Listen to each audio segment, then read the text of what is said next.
সবাইকে এবং আমাদের যে মিডিয়া বন্ধুরা সবাইকে আমি হার্দিক অভিনন্দন ও শুভেচ্ছা জানাচ্ছি। আজকাল রাজনীতি, কত ধরনের যে রাজনীতি আজকাল খুব দেখি আমি। এখন দেখি যে মানুষের সাথে সম্পর্ক কমে গেছে। এখানে এসে রিজার্ভ সিটের মধ্যে দাঁড়ানোর ক্ষমতা নাই। আমাদের যিনি এখন অপোজিশন লিডার আপনারা সবাই জানেন, রিজার্ভ সিটে যেখানে জনজাতি অধ্যুষিত এলাকা সেখান থেকে দাঁড়ানোর ক্ষমতা নেই ওনার। এখানে এসে আজকে যেখানে আনরিজার্ভ সিট, রিজার্ভ সিটে ক্ষমতা না, আনরিজার্ভ সিটে সেখানে এসে দাঁড়িয়ে উনি জিতেছেন খুব অল্প ভোটে। কিন্তু আজকাল সোশ্যাল মিডিয়ার মধ্যে সাধারণ মানুষ তো ওনার বক্তব্য শোনার জন্য যায় না, তো সেখানে সোশ্যাল মিডিয়াতে আজকাল খুব ভাষণ দেন, নানা রকম কথা বলেন। কালকেও আমি দেখছিলাম ওনার কথা, কি বলছিলেন উনি, যে মুখ্যমন্ত্রীর যে বক্তব্য, এই বক্তব্যতে আমি হাসবো না কাঁদবো না চুপ করে থাকবো বুঝতে পারছি না। তো সোশ্যাল মিডিয়াতে তো আর সাধারণ মানুষের সামনে নেই, তাহলে সোশ্যাল মিডিয়াতে যা খুশি বলা যায়। এবং উনি বলছেন, কি বলছেন, যে মুখ্যমন্ত্রী মনে হয় পলিটিক্যালি ব্যানক্রাফটি এর জন্য বলছেন। বক্সনগরের এক ঘটনা, বিধানসভায় যখন উনি উঠালেন, আমরা বললাম যা আইন আছে আইন অনুসারে কাজ হবে এবং সন্তুষ্ট। আমাদের প্রশ্নের উত্তরে, ওনাদের প্রশ্নের উত্তর যখন আমি দিলাম, আবার কালকে এর বাকিটা বলেনি কি আমি বলেছিলাম। কি বলেছিলাম, আপনারা তো বলছেন বক্সনগরে সরকারি জমি দখল করে নিয়েছে কাউরা, কিন্তু আপনাদের অমরপুরের যে আপনাদের পার্টি অফিস, সেই পার্টি অফিসের 4 ভাগের 3 ভাগই বলতে গেলে এই গভর্নমেন্টের জায়গার মধ্যে আপনারা উঠিয়েছেন। এবং সেটা আমি পড়েছিলাম, আপনারা হাইকোর্টে গেছেন, হাইকোর্টে বাতিল হয়ে গেছে। এবং আমার যে এখানে মাননীয় মন্ত্রী বাহাদুর আছেন আমাদের, এবং আমাদের এমএলএ আছেন, ওনারা সবাই চিৎকার করলেন যে কি জানি বলে বুলডোজার দিয়ে উনাদের এই যে পার্টি অফিসটা ভেঙে দিন। আমি বললাম যে ঠিক আছে, আমরা তো একটু চিন্তা ভাবনা করছি। তো উনারা নিজেরাই এমন সব কথাবার্তা বলেন, তো ব্যানক্রাফসি কোনটা? আজকে উনারা প্রায়ই বলেন যে আমরা নাকি এখন যে মোথার সাথে নাকি আমরা নাটক করছি, কংগ্রেসও বলে আমরা গট আপ খেলছি। আর উনার সময়ে যখন বিধানসভায় উনি দাঁড়িয়েছিলেন, সেখানে মথা কোনো ক্যান্ডিডেট দেয়নি, কিন্তু মনে আছে তো, কোনো ক্যান্ডিডেট দেয়নি। তো কে গট আপটা করেছে? আর উনি এখন বলছেন আমরা নাকি মথার সাথে গট আপ গেম। মানুষকে বোকা বানানোর জন্য যা মানে মুখের শব্দের অস্ত্র আছে এবং গতানুগতিক, এইগুলো কিন্তু ওনারা বলে থাকেন। কংগ্রেসের কথা বলে তো লাভই নেই। একটা শৃঙ্খলার সাথে আমি বলবো, একটা উচ্ছৃঙ্খল পার্টি যদি থাকে তার নাম কংগ্রেস পার্টি। শৃঙ্খলার সাথে উচ্ছৃঙ্খলতা করে, কিন্তু খুব শৃঙ্খলার সাথে। আপনারা দেখেছেন এইবার আর্টিফিশিয়াল ইন্টেলিজেন্সের সারা পৃথিবীর যারা বিশিষ্ট জনেরা, যারা ইনভেস্টাররা এসেছিলেন দিল্লিতে, আমিও সেখানে গিয়েছিলাম, সেখানে কংগ্রেসের রাহুলজি কি করলেন, সেই কিছু যুবককে পাঠিয়েছেন জামা খুলে সেখানে, আপনারা সবাই দেখেছেন। আর এমন পেটুনি পিঠেছে সবাই মিলে, সাধারণ মানুষ, আপনারা অদ্ভুত। এবং সারা পৃথিবী যেখানে মোদিজি জিন্দাবাদ বলে, মোদিজি যা কাজ করছেন, সারা ভারতবর্ষে সবাই আজকে বলছে যে মোদিজি যেভাবে চলছেন দেশকে শক্তিশালী করার, সেই জায়গায় আজকে এই দেশকে যাতে নতজানু করা যায় তার ব্যবস্থা কংগ্রেস করছে। বিদেশে গিয়ে উল্টোপাল্টা কথাবার্তা বলছেন। আমরা সবাই জানি, যখন এই সার্জিক্যাল স্ট্রাইক হয়, এয়ার স্ট্রাইক হয়, তখন এই রাহুলজি কি বলেছেন? প্রমাণ লাগবে, প্রমাণ দিতে হবে করেছেন কিনা। তখন এক ব্যক্তি বললেন, অনেকেই বলেছেন যে নেক্সট টাইম আর্মিকে বলতে হবে, এয়ারফোর্সকে বলতে হবে, যখনই এই ধরনের এয়ার স্ট্রাইক বা সার্জিক্যাল স্ট্রাইক হবে ওনাকে যেন নিয়ে যায় এবং ওখানে এই এয়ার স্ট্রাইক আর সার্জিক্যাল স্ট্রাইক করে ওনাকে রেখে আসতে হবে ওখানে, তাহলেই উনি প্রমাণ পাবেন, এছাড়া আর প্রমাণ দেওয়া হবে না। এক্স্যাক্টলি সেম এই অপারেশন সিন্দুরের সময় একই ঘটনা, এত বড় ঘটনা ঘটলো 26 মিনিটে 26 জন আমাদের নিরীহ বোনদের, মেয়েদের সামনে তাদের হাজবেন্ডদের গুলি করে মেরেছে এবং সেখানে ধর্ম দেখে দেখে তাদেরকে গুলি করে মেরেছে। প্রধানমন্ত্রীজি কি বলেছেন? পাটনার যে গান্ধী ময়দান সেখান থেকে বলেছেন, আর আমাদের এত বিশ্বাস ছিল আর খালি ভাবতাম কখন হবে, मैं किसी को छोड़ूंगा नहीं। আর 100 কিলোমিটার ভিতরে ঢুকে 26 জন নিরীহ পর্যটকদের মারার কারণে 26 মিনিটে 8টা থেকে 9টা সেই পাকিস্তানের যে টেররিস্টের যে ঘরগুলো, এদের আস্তানাগুলো ধূলিসাৎ করে দিয়েছে। এর নাম হচ্ছে নরেন্দ্র মোদী। আমরা এরকম একজন নরেন্দ্র মোদীজি আমাদের গার্জিয়ান পেয়েছি। কোভিডের সময় কি হয়েছে আপনারা সবাই জানেন, কি অবস্থাটা ছিল করোনার সময়। এবং উনি বলেছেন যে আমরা ইন্ডিয়ার মধ্যেই আমরা এই অ্যান্টিভাইরাস আমরা বের করব, এবং করেছেন। সমস্ত যারা বৈজ্ঞানিকরা আছেন তাদেরকে উনি উদ্বুদ্ধ করেছেন। 8 থেকে 9 মাসের মধ্যে এই ভ্যাকসিন শুধু ভারতবর্ষের এখানে যারা আছেন এমন কোনো ব্যক্তি নেই যাকে ভ্যাকসিন বিনা পয়সায় দেওয়া হয়নি। আমাদের সবাইকে দিয়েছেন, বাঁচিয়েছেন। এমন একটা অবস্থা হয়েছিল যে আমরা আর জীবনে কোনোদিন বাড়ির বাইরে বেরোতে পারবো কি পারবো না এরকম মনে আছে তো। মাস পরে আমরা ভুলে যাই কিন্তু অনেক জিনিস। এবং শুধু ভারতবর্ষে না, আরো 100টার দেশের মধ্যে উনি আবার এই ভ্যাকসিন পাঠিয়েছেন। এটাকে নিয়েও অনেক রকমের এই ভ্যাকসিন, এটা মোদি ভ্যাকসিন নাম দিয়েছে, আপনারা সবাই জানেন। এইবারও যে ওয়েস্ট এশিয়ার মধ্যে যে প্রবলেম হয়েছে, হরমুজের যে প্রবলেম, এটা নিয়েও কত সমস্যা। কবে তেল থাকবে না এখানে, কবে এখানে ডিজেল আসবে না। তো এই অবস্থার মধ্যে আবার একটা অসাধু ব্যবসা যাতে কেউ না তৈরি করে তার জন্য মাননীয় প্রধানমন্ত্রীজি সমস্ত মুখ্যমন্ত্রীদের সাথে কথা বলেছেন। আমাদের পার্টিও সেভাবে কথা বলেছেন। আপনারা দেখেছেন যে কোথাও কোনো রকম অসাধু ব্যবসার কোনো এবং সুবিধাই করতে পারিনি। আগে এগুলো হতো।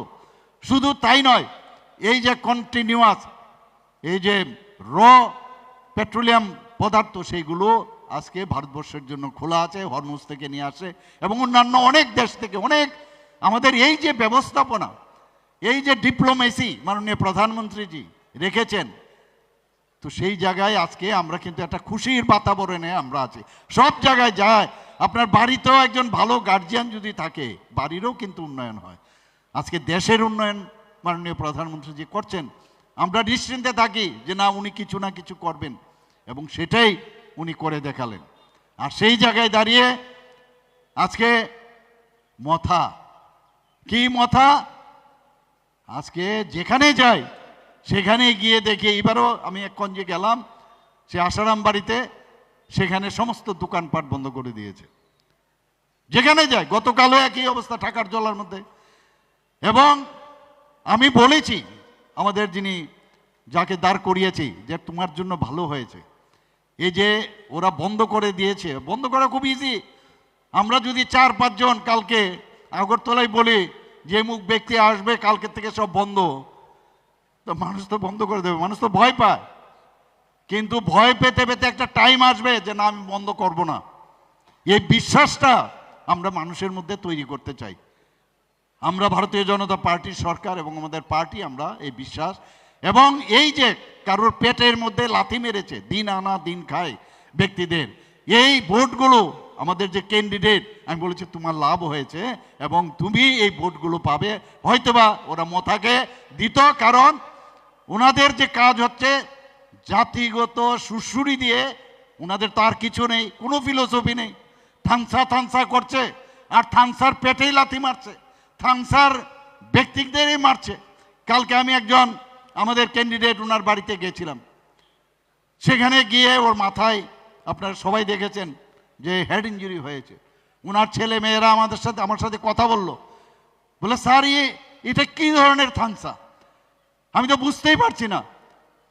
আমরা স্যার আই ট্রাস্ট ইউ বলছে, এবং বলছে কি ওখানে যখন গন্ডগোল হচ্ছিল বাজারে, ওখানে বাঙালিরা আরো 8-10 জন ছিল, তাদেরকে বাঙালিরা শাটার ফেলে তাদের ঘরের ভিতর, বলে ওখানে তো বাঙালি বাঙালি হয়ে আমাদের যারা জনজাতি তাদেরকে বাঁচাচ্ছেন। আমি বলি এবার বুঝেছেন তো আপনারা, আমরা এইরকম থানসা চাই যেখানে জাতি, বাঙালি জনজাতি এবং মণিপুরি এবং যারা মাইনরিটি সবাইকে নিয়ে আমরা একসাথে আমরা থাকতে চাই। এবং মাননীয় প্রধানমন্ত্রীজি কি বলেছেন যে সবকা সাথ সবকা বিকাশ, বিশ্বাস আর তার প্রয়াস। আজকে অনেক কথা এর আগে হয়েছে, বক্সনগরের যে ইলেকশন হয়েছিল সেখানেও নানা রকম কথা হয়েছে যে মুসলমানরা তোমাদের বিজেপি আসলে মুসলিমদের এখান থেকে তাড়িয়ে দেবে। হয়েছে এরকম ঘটনা? হয়নি তো। এইভাবে একটা মিথ্যা একটা বাতাবরণ তৈরি করে এরা চেষ্টা করছে। আমি তো এখন আজকাল মোথা পার্টির একটা নাম দিয়েছি। মোথার পার্টির কিরকম, ওনারা বলছেন মুখ্যমন্ত্রী আমাদের ফাইট কি, আমাদের লাস্ট ফাইট কি ফাইট, মুখ্যমন্ত্রীর বিরুদ্ধে আমাদের ফাইট। মুখ্যমন্ত্রীর বিরুদ্ধে আমার বিজেপির সাথে কোনো ফাইট নেই, বিজেপির সাথে ফাইট নেই। আরে তাহলে কার ফাইট? মুখ্যমন্ত্রী কোথাকার? বিজেপি।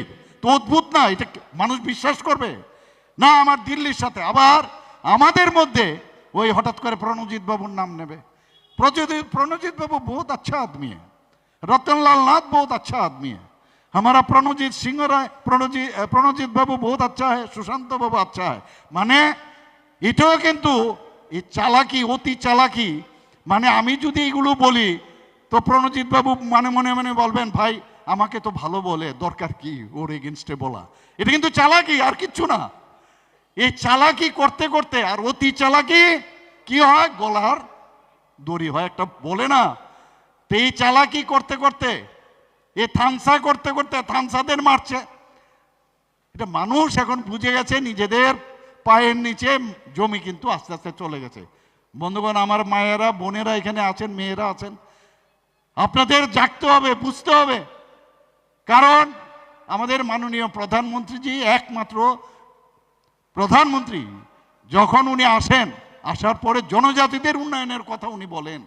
এটা বুঝতে হবে, কারণ আমাদের রাষ্ট্রপতিজি কে একজন জনজাতি মহিলা, তাও আবার কি একদম অজগায়ের থেকে, দ্রৌপদী মুর্মুজি। আমাদের জিষ্ণুবাবু যিনি উপমুখ্যমন্ত্রী ছিলেন, উনাকে কি করেছেন, আজকে এত বড় একটা রাজ্যের, তেলেঙ্গানার মতো রাজ্যের, যেটা ত্রিপুরার ইতিহাসে হয়নি, সেখানে উনাকে গভর্নর বানিয়েছেন। এখন তো আরো প্রমোশন, মহারাষ্ট্রের রাজ্যপাল বানিয়ে দিয়েছেন। ভাবুন একবার, আমাদের এই বিজেপি নাকি সবসময় জনজাতি বিদ্বেষী। কোনো একটা কাজ আপনাদের সামনে দেখাক যে আমরা এই মহৎ কাজটা এডিসির মধ্যে করেছি। লুট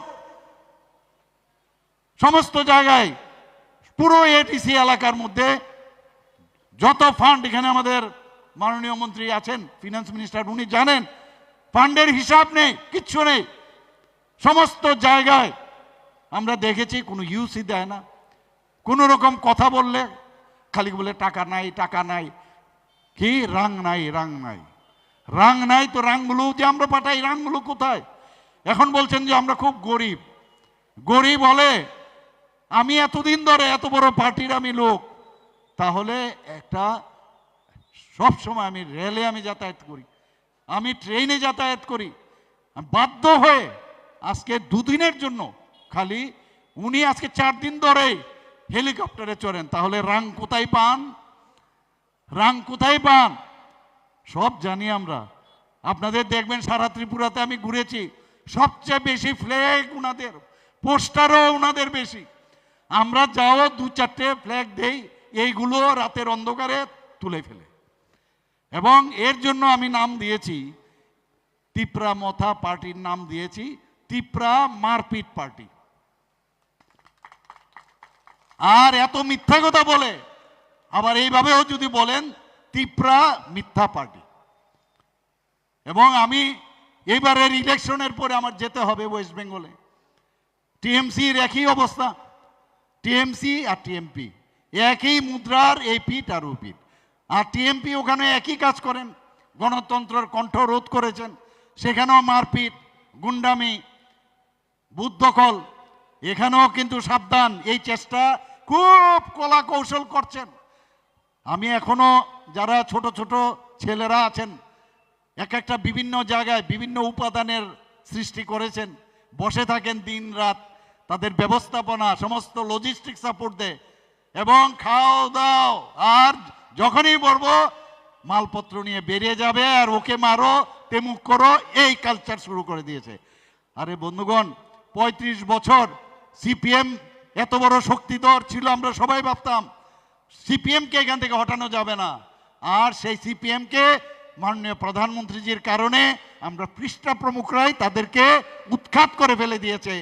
আর এটা তো কিচ্ছু না আমাদের কাছে কিচ্ছু না। এখনো কি বলছেন, এক একজনকে বলেন দিল্লির সাথে আমার কথা হয়ে গেছে, সব কথা আছে, সব ঠিক আছে, নো প্রবলেম। আর মানুষকে বিভ্রান্ত করা, কোনো বিভ্রান্তির বিষয় নাই, ডিসিশন হয়ে গেছে, আমরা একাই নড়ব, একাই আমরা লড়ছিও। এবং এইবার তিপ্রামতা, এখানে একটা লেখা আমি নিয়ে এসছি, খুব সুন্দর একটা লেখা, হয়তোবা আপনারা যারা আছেন, যে ময়া ওইকারি দাতি দাতি ফাইদি 12 তারিখের পরে মথা তংরাক। ঠিক আছে, কথাটা আবার পড়ব, মথা ইয়া করো দাতি দাতি ফাইদি 12 তারিখের পরে মথা তংরাক। শেষ, খবরও পাবেন না মথার। আমি বললাম তো এরকম আঞ্চলিক পার্টি বহুত হয়েছে। আপনারা কিন্তু ইতিহাস সৃষ্টি করতে যাচ্ছেন বন্ধুগণ, পার্মানেন্ট সলিউশন হবে, পার্মানেন্ট সলিউশন হতে যাচ্ছে এডিসির মধ্যে। যদি আপনারা সবাই মিলে, এখানে যারা আছেন শুধু তারা নয়, বাড়ি বাড়ি গিয়ে সমস্ত মানুষের কাছে আপনারা দিয়ে আত্মীয় স্বজন যারা যেখানে আছেন বলবেন যে এইবার মথাই, আর এখানে যদি আমরা কিছু নাও করি এবার মথাকে চলে যাওয়ার জন্য কেউ আটকাতে পারবে না বন্ধুগণ। কারণ যে ধরনের কাজ ওনারা করেছেন এই কাজের জন্য ওনাদের মাসুল দিতে হবে। কিন্তু মিথ্যার আশ্রয় রোজই। এখন এই ফান্ডিং কোথার থেকে আসে এই খবরও আমার কাছে আছে, ভাবছি আমাদের কাছে খবর নেই, সব খবর আছে। তা আমরা আমাদের মতো কাজ করি, আমাদের মানুষের জন্য কাজ করতে হয়। আমরা যদি আমি একের পর এক কথা বলি এখানে, আপনারা শুনে আপনারা খুশি হবেন যে এই যারা আমাদের বিভিন্ন স্কিম আছে, এই বিভিন্ন স্কিমের জন্য আমরা সাব ডিভিশনাল লেভেলে এবং ডিস্ট্রিক্ট লেভেলে একজন করে অফিসার দিয়েছি, টিসিএস সমকক্ষ। তাদের কাজ কি, যতগুলো সেন্ট্রাল স্কিমগুলো আছে এই জনজাতিদের জন্য এবং স্টেট স্কিমগুলো আছে শুধু তারাই এগুলো দেখবে। তাহলে জনজাতিরা এমনিতেও তো খুব খোলা মনের উদার ব্যক্তি, তারা গিয়ে এক টেবিল থেকে আরেক টেবিলে যায়। আমরা ডিসিশন নিলাম যে শুধুমাত্র তারাই জনজাতিদের কাজ করবে এবং তাদের স্কিমগুলো প্রপারলি হচ্ছে কিনা সেই কাজটা আমরা করলাম। সমাজপতি, সমাজের জন্য কাজ করে আমাদের সরকার আসার পর আমরা সমাজপতিদের 2000 টাকা করে আমরা দিয়েছি। এইবার আমরা এসে কি করলাম, 2000 টাকা উঠিয়ে দিয়েছি। ক্যাপিং ছিল যে কেউ যদি সমাজপতিদের কেউ চাকরি করে বা যদি কোনো দেখা যায় যে কেউ পেনশন পাচ্ছে তাদের দেওয়া হতো না, আমরা উঠিয়ে দিলাম। উঠিয়ে এই যে 19টি জনজাতি গোষ্ঠী, তার মধ্যে সমাজ ব্যবস্থা কিন্তু সবাই নেই। সেখানে দেখা গেল মাত্র 13টার মধ্যে, আগে 10টা ছিল 13টা হয়। আমরা বললাম যে না, আমরা 19টি জনজাতি গোষ্ঠী তাদেরকে দেব এবং আরও যারা জনজাতি গোষ্ঠী আছে প্রায় 40টার উপরে, তাদেরও খুঁজে বের করবার জন্য আমি বলেছি এবং সবাইকে 5000 টাকা করে দেওয়ার জন্য আমি সেখানে আমরা ডিসিশন নিয়েছি বন্ধুগণ। আর বলছে জনজাতি বিজেপি জনজাতি বিরোধী। তো আজকে আমার মনে হয় আজকের এই যে ইতিহাস আপনারা সৃষ্টি করতে যাচ্ছেন, সেটা কিন্তু আমার মনে হয় যে এটা কিন্তু আপনারা সাক্ষী হয়ে থাকবেন নেক্সট জেনারেশনের জন্য। আজকে আমাদের সরকার 2018-তে এসছে, 2019 থেকে 2026 কতজন পদ্মশ্রী উপাধি পাইছেন? 8 জন জনজাতি বিশিষ্ট ব্যক্তিরা, তারা কিন্তু আজকে এই যে পদ্মশ্রী উপাধিত হয়েছেন, মাননীয় প্রধানমন্ত্রী দিয়েছেন। একের পর এক জনজাতিদের উন্নয়নের কথা বলেন, টাকা দেয় না, ঠকায় ঠকায়। আরে ওই টাকার হিসাব কই? 2024-25 অর্থ বছরে এখানে প্রণজিৎ বাবু আছেন এবং প্রমাণ দিয়ে আমরা বলতে পারবো। বলে চ্যালেঞ্জ, কি চ্যালেঞ্জ? আসক ডিবেটে আমরা জনজাতি অধ্যুষিত এলাকা এবং আমরা এডিসি উন্নয়নের জন্য আমরা কমিটেড এক্সপেন্ডিচার বাদ দিয়ে আমরা 49.06% আমরা দিয়েছি। এবার 25-26 অর্থ বছরে আমরা 40%-এর উপরে দিতে যাচ্ছি বন্ধুগণ। তাহলে এই টাকাগুলো কোথায়? আমার কালকে এত দুঃখ লাগলো, আমি জিরানিয়ার দিকে, এখানে সিমনার দিকে আমি কালকে রোড শো করছিলাম। যারা ক্যান্ডিডেট আমাকে বলছিলেন, এই দেখুন এই যে ওনারা তৈরি করেছেন কি, এই যে আমাদের রাবার প্রক্রিয়াকরণের জন্য যে সেন্টার, স্মোক হাউস, তার জন্য। আপনারা শুনলে, আমি জানি না আপনারা দেখেছেন কিনা, মানে আমি বললাম ফটো তুলে আপনারা পাঠান, মানে প্লাস্টিক দিয়ে, প্লাস্টিকের ট্রান্সপারেন্ট প্লাস্টিক দিয়ে তৈরি করেছে। আমি বললাম ফটো পাঠান। এই তো অবস্থা, চারিদিকে দুর্নীতি দুর্নীতি। আর আমরা 140 কোটি টাকা, আজকে 1400 কোটি টাকা, 1400 কোটি টাকা ওয়ার্ল্ড ব্যাংক থেকে নিয়েছি। কি? শুধু তিপ্রাসাদের উন্নতির জন্য, তাদের রাস্তাঘাট, স্কুল ইত্যাদি তাদের উন্নতির জন্য। শুধু জনজাতি 1700 কোটি টাকা নিয়েছি ঋণ, এবং সেটাও আজকে আমাদের ফরেস্ট ডিপার্টমেন্টে, সেখানে আমরা যে এলিমেন্ট প্রজেক্ট, সেখানে আমরা খরচ করেছি। জাইকা প্রজেক্ট বলুন জনজাতিদের জন্য, ইন্দো জার্মান কোলাবোরেশনের যে প্রজেক্ট আছে জনজাতিদের জন্য, আর বলছেন জনজাতিদের জন্য খালি থানসা বলে, আর থানসাকে মেরে এখন তো আবার নতুন নতুন বলছে দালালও বলছে অনেককে।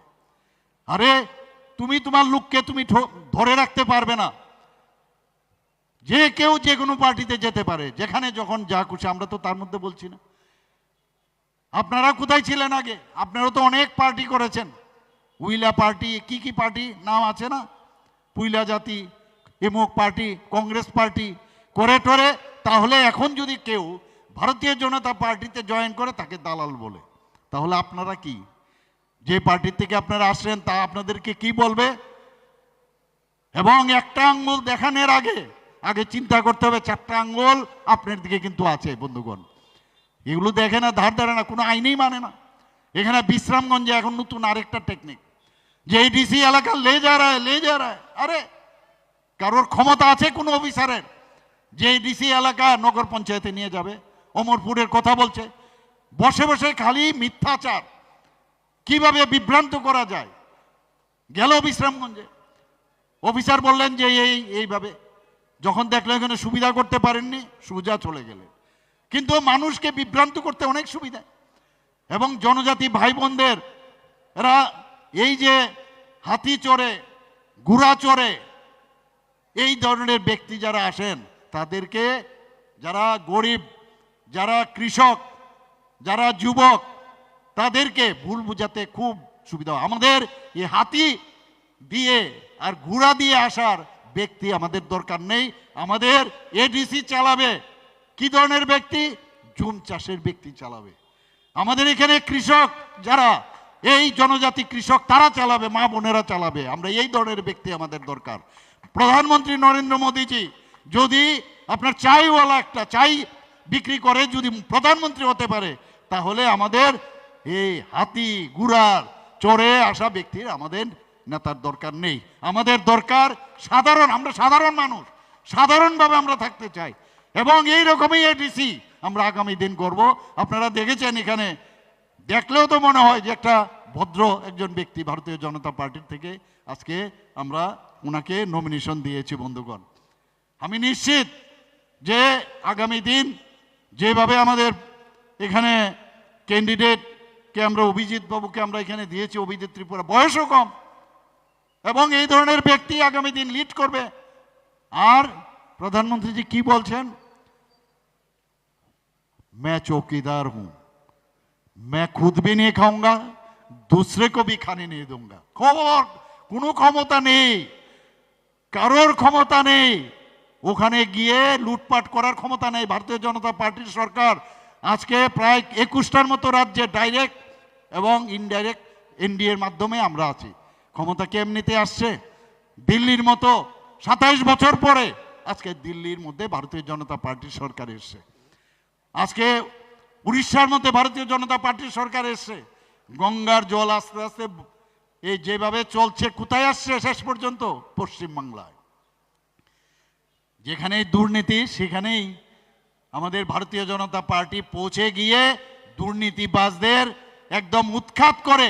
এইবারও ভারতীয় জনতা পার্টির সরকার এবার পশ্চিমবাংলাতেও গড়বে, এটা আমি বলে রাখছি আপনাদেরকে বন্ধুগণ।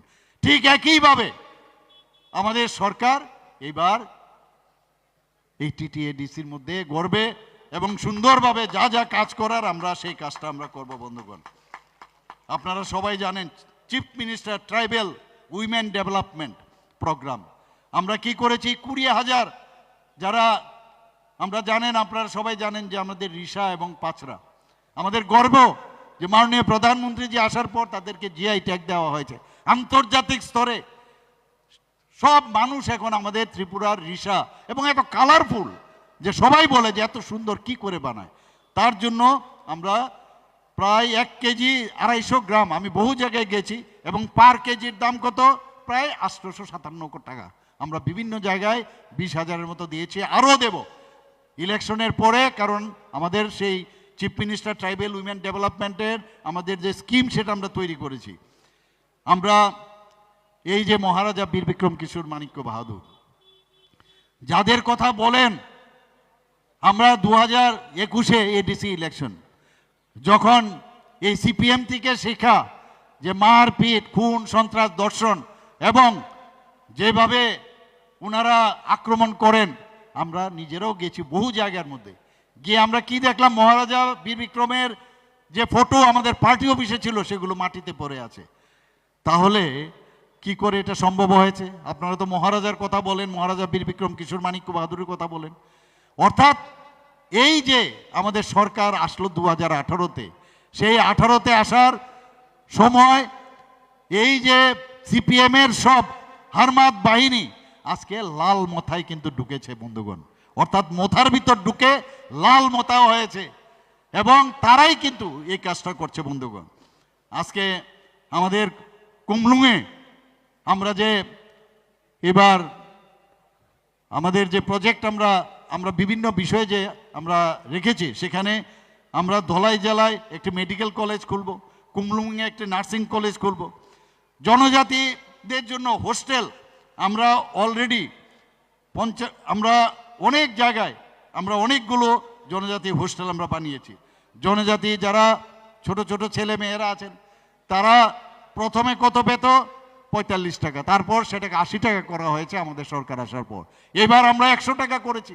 স্মার্ট ক্লাস সেখানে ব্যবস্থা করেছি। উচ্চশিক্ষার জন্য যদি কোনো জনজাতি ছেলে মেয়েরা পড়াশোনা করতে যায় 400 টাকা পেত, সেখানেও তাদেরকেও আমরা 1000 টাকা করে বাড়িয়েছি, এবং আরও এককালীন টাকা দেওয়ার ব্যবস্থা আছে বন্ধুগণ। আমরা বিনামূল্যে পাঠ্যপুস্তক দিচ্ছি।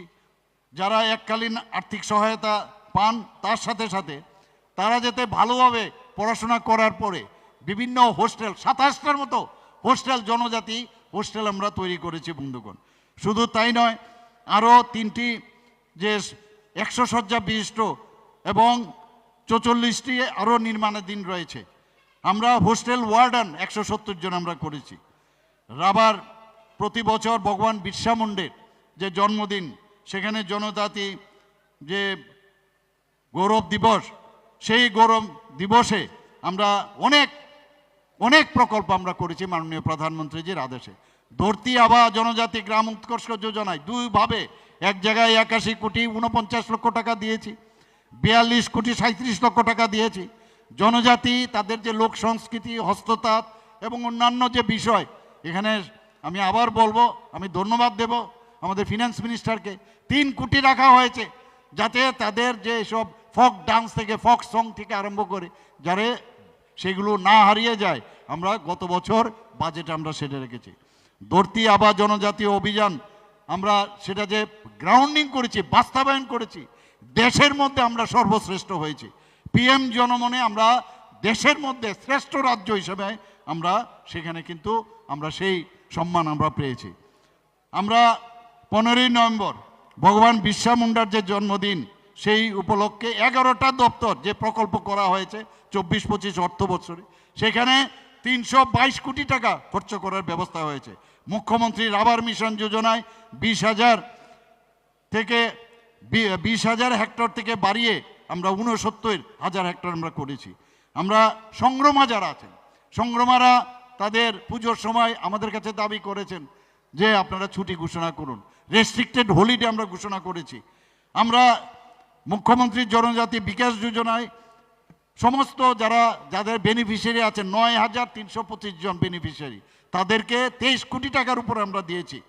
মন কি বাত অনুষ্ঠান, আপনারা গত মন কি বাত অনুষ্ঠানে আপনারা শুনেছেন, সেখানে কি নলসে জল সে ভাঙমুনে কত উঁচু জায়গায়, সেখানে মাননীয় প্রধানমন্ত্রীজি বলছেন দেখিয়ে ত্রিপুরার মধ্যে জল সেখানে পৌঁছে গেছে। আমরা ইনোভেটিভ আইডিয়ার মাধ্যমে যে পরিশ্রিত জল, যেখানে আমরা জল যেখানে স্প্রিং থেকে আসা হয়, সেই সব জল আমরা কালেক্ট করে যেখানে যে জল ব্যবহারের যোগ্য না সেটা পরিশ্রিত করে পাম্পের মাধ্যমে আমরা সেখানে পাঠিয়েছি। মাননীয় প্রধানমন্ত্রীজি সেই কথাটা বলেছেন, আমাদের গর্ব হয়। আর উনি কলকাতায়ও যখন আসেন, অনেক সময় ওয়েস্ট বেঙ্গলে, উড়িষ্যার যখন ভাষণ দেন, বলেন যাকে দেখিয়ে ত্রিপুরা মে कैसे डेवलप हो रहा है। আপনারা রিয়াং শরণার্থীদের যে প্রধানমন্ত্রী মুফত বিজলি যোজনায়, তার মাধ্যমে আপনারা নিশ্চয়ই দেখেছেন যে সেখানে লাইটের মাধ্যমে ছেলেমেয়েরা পড়াশোনা করছেন।